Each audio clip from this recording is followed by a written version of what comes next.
Yes, people, welcome back to TS Talks. Hope you're all doing good. Now, in this one, I'm just talking about Arsenal, team I support, obviously, and they're the first fixture of the new season away at Brentford, and it's going to be a good moment for Brentford. First time playing in the Premier League. I believe it is they're the 50th club to play in the Premier League, and in their brand new stadium, and I'm happy for Brentford as a club. I've never been to a game there in the old stadium, but at a time, a couple of years ago when I was working in Hounslow, I used to be driving every day on the M4, and I used to see the stadium, and I was like, "What is?" But I had seen it being built. I was like, "What is this building?" I was like, "Oh, it looks like a football. It looks like a football stadium." Didn't know what it was. Didn't know what it was for about a good 3 months. I was like, "Oh, it looks like they're building some sort of stadium here." Then I found out it's the new Brentford Stadium. Then over time, I stopped working in the area, and to see it come to fruition, and over the time, Brentford have had some seasons they've not been able to make it to the Prem, but to actually make it to the Prem at a time now where they can play, in front of fans again in the new stadium is going to be great for them. And they got players in their side that definitely will be looking to cause Arsenal some problems. You got Josh Da Silva, ex young Arsenal player. I think the main man everyone talks about at Brentford's Ivan Toney. He's got a great record in the Championship, and it's that all eyes are going to be on him this season to see whether he can replicate that in the Premier League. Whether he can or not, I definitely believe he's got the capability to do so. It's all down to him now to kind of prove that he can. But in regards to Arsenal, there's I have to be honest, there's a lot wrong. Pre-season hasn't gone great. Sione, you think about what lost to Hibernian, drew with Rangers. Was it he played Millwall and Watford? Which, no offense, you're meant to beat those teams. Lost to Chelsea, as much as Willett scored, but there's no goal line technology. We lost, and then we lost to Spurs. So, at the end of the day, it's been a terrible preseason to say the least. We haven't cleared out none of the players we've needed to clear out. We've made some signings that Ben White. Anyways, I'll say he definitely improves the defense. Bearing in mind that Saliba has gone out on loan, and David Luiz has left the club, so it's definitely a position we needed to strengthen. Probably not a position we thought we needed to strengthen. At the end of last season, we probably thought Saliba's ready to come slotting, but Ben White, good signing. Have we paid more than what he's probably worth? Yes, but the whole English tax thing, I'll accept it. Lokonga, he looks a good player. He's looked really good so far in pre-season, but again, we got a 38 game Premier League season. Potentially a Carabao Cup and FA Cup runs. I don't think he's ready to do all that yet. He's got to kind of be settled in throughout the season.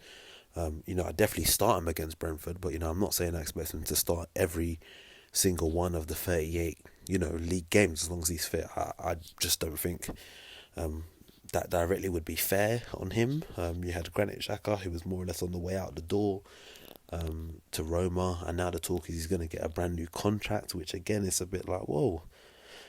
You've basically replaced him with himself on a new deal, which means we won't be able to sell him going forward. And for me, a lot of the times I look at things in life and I kind of refer back to football. But in this aspect, and people will say football is a business.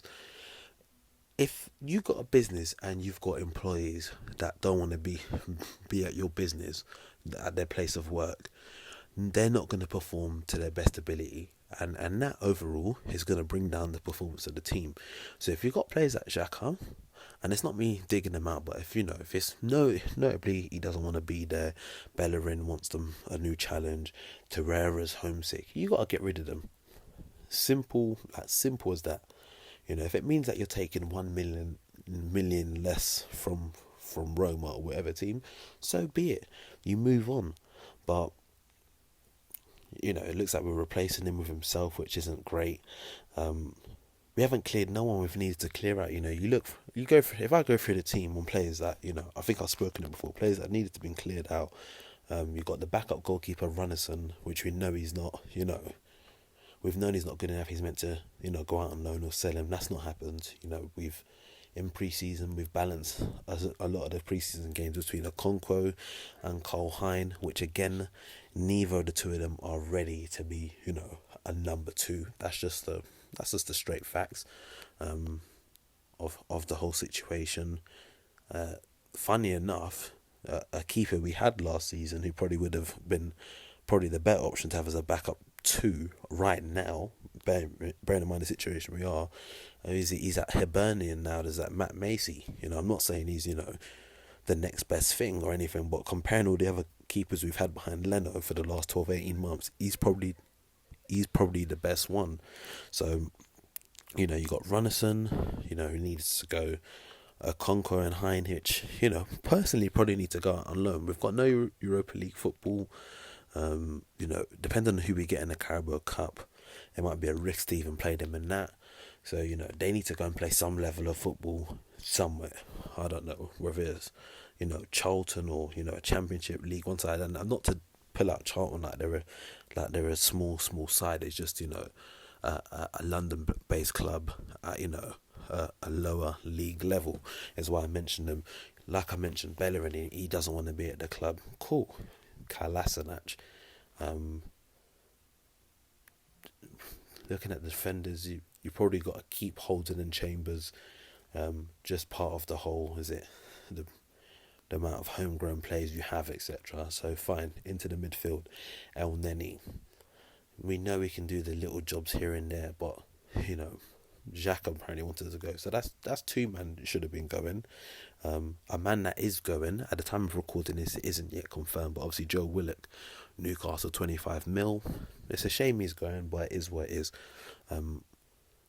It doesn't look like under this manager he will get the minutes necessary, or maybe get the best out of him. And it looks like Steve Bruce can get something out of him, and if we can get 25 million for him this summer, in essence, you probably just got to take it and run with it. Maitland-Niles, what's happening with him? Doesn't really look like he's in the manager's plans. We got to move him on. A Willian, I'm not sure what was the plan with Inter Miami and whatnot, but with these guys, you just got to let them go. You take the loss in him, okay. Free signing last summer. We're giving you a shed load of wages. It's not worked out. Cool. You know what? Just go. Fine. Who else in the attacking positions? We've got Aubameyang, Lacazette. Lacazette's in the last year of his deal.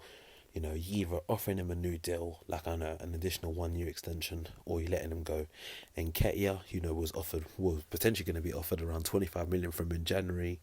The talk at the beginning of the window was that he's likely to go. He doesn't want to sign a new deal. Now he's got an injury, which means he's apparently out for 4 weeks on the Arsenal website, which means we probably won't be able to sell him now, because he probably wouldn't pass a medical if he was to go to sign for a new team. So that's another issue. You've had Balogun, who signed a new contract and he's barely played in pre-season that much. So a lot of it just don't seem to make sense. And I'm not a professional football manager, nothing like that, but I think many football fans would believe that pre-season is the time you're meant to get your squad ready for the season. After this Brentford game, we've got Chelsea at home and City away, which, looking at the window, looking at the teams in general, they probably are, the two top English sides right now. Obviously Liverpool, they had a bit of a blip last season, but they will definitely be back up there. United done some good signings, but, you're meant to have your squad ready come game one. Just because the window shuts at the end of August doesn't matter. Your main targets you're meant to have in, ready for game one, game two, game three. We knew from a few months back the fixtures, so you're meant to prepare for that, and it just clearly looks like we haven't prepared. And with fans back in the stadium this season, if things don't go right, Arteta will find himself out the door. And at the end of the day, I don't want that for anyone. I want the club to, progress and work back towards, you probably have to say right now, a top 6 finish and then potentially a top 4 finish. I think for many fans, they feel this is the best chance we can get to make top 4, with the fact we've got no European football. But it seems that the way that the club are, messing around and doing up PR with how they're doing stuff, it's going to affect us. And it's true. You've had this window, 1 week it's Tavares, next week it's Lokonga. Oh, this following week, Des Smith. He signs new season, new number, new contract, that sort of jazz. And then, I don't know, the following week is Ben White. And then all of recent is, we're dropping this kit, bring us money, give us money, we got this coin. I don't care about no coin. We want signings. So the pressure's on this season. There's no there'll be no excuses. And regardless if Arsenal don't, there'll probably be one more signing, like a creative attacking player, maybe like a Maddison or even like a Awa. But regardless of anything, the board, as much as many fans want them out, me being one of them, the club spent money this summer. So if with Arteta's comments the other day after the Tottenham game saying he has to get the best, he has to work on maximising what he has. At the end of the day, he's not a head coach, he's a manager. He should know what's going on, him and Edu. So if things ain't going right, come October, he's got to go. I hope that's not the case. I hope come October, I'm like, right, we're doing something. But if things aren't going right this season, come October, he's got to go. But, in due time, we'll see how it's all going. So, yeah, that's my thoughts on it all. Be willing to get your thoughts. Again, if you're listening on the YouTube, in the comment section below. If not, if you're listening on any of the other platforms, then obviously hit me up on Instagram, TSTALKS_. And I hope to get your views on it and catch you on the next one. Peace.